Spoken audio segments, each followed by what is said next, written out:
Diálogos Qual o Caminho Seguir, numa semana especial falando sobre teologia moral, sobre doutrina social da Igreja, sobre a moral de Jesus Cristo. É continuar o projeto de Jesus. Para falar sobre isso, nós temos aqui nossa convidada, a irmã Carolina Murebe Santos, ela que é das Filhas da Caridade de São Vicente de Paulo. Ela é mestranda em teologia, ela tem graduação em pedagogia, em teologia, é especializada no ensino religioso junto aos salesianos. Ela faz parte de um grupo que pesquisa sobre pessoa humana, sobre antropologia, sobre ética e sobre sexualidade.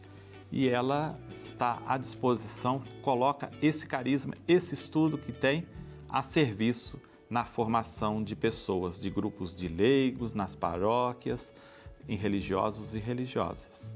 Irmã Carolina, um prazer ter você aqui e nós continuamos a nossa conversa.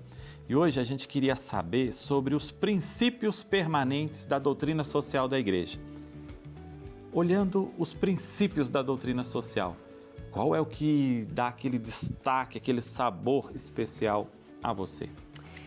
Então, amigos aqui que nos acompanham pela TV Aparecida, Padre Mauro, eu acredito que nesse momento atual que a gente vive de Brasil, na nossa conjuntura, dois princípios da doutrina social, eles são fundamentais. Primeiro, o princípio da dignidade da pessoa humana e, em segundo lugar, o princípio do bem comum. Por quê?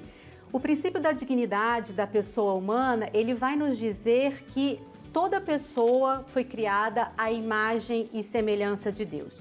Então, dessa imagem e semelhança de Deus resulta a sacralidade da vida humana. Toda vida humana é sagrada, independente de raça, de credo, de nacionalidade, de orientação sexual, não importa. Toda vida humana é sagrada, precisa ser cuidada, protegida e defendida sempre que necessário. O outro princípio, que é o princípio do bem comum, eu meio que diria que é o princípio da dignidade da pessoa humana aplicado à nossa realidade social, uma vez que a gente vive em sociedade. Ora, se toda vida humana é sagrada, toda pessoa tem direito a ter acesso aos bens necessários para o seu bem viver, para viver em dignidade, para ter essa existência plena que Deus nos chama. Então, todos os bens necessários, como saúde, educação, água potável, moradia, trabalho, é direito de todo ser humano.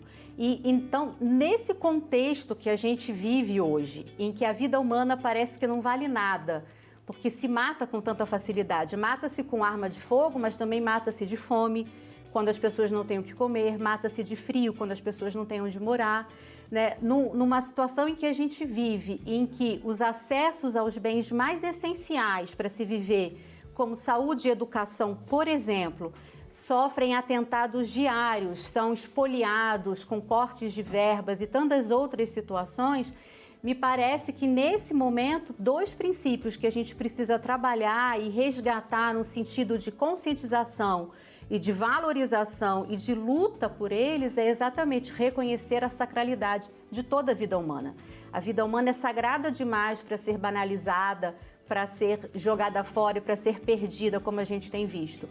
E não é justo que todos os bens, e são muitos, produzidos na nossa sociedade, sejam acumulados em benefício de um grupo muito pequeno, enquanto um grupo muito grande passa tantas necessidades, como é a realidade do Brasil hoje, com 33 milhões de pessoas passando fome, né? Então, me parece que esses dois princípios são os mais relevantes neste momento, apesar de termos outros. Toda vida é sagrada. A sacralidade da vida é um resgate que nós somos convidados a olharmos, a darmos destaque e, principalmente, tirarmos de nossos discursos e trazer para a prática pastoral. Amanhã nós continuamos com essa conversa, com esse diálogo com a irmã Carolina. Você fique com Deus. Até amanhã. Tchau.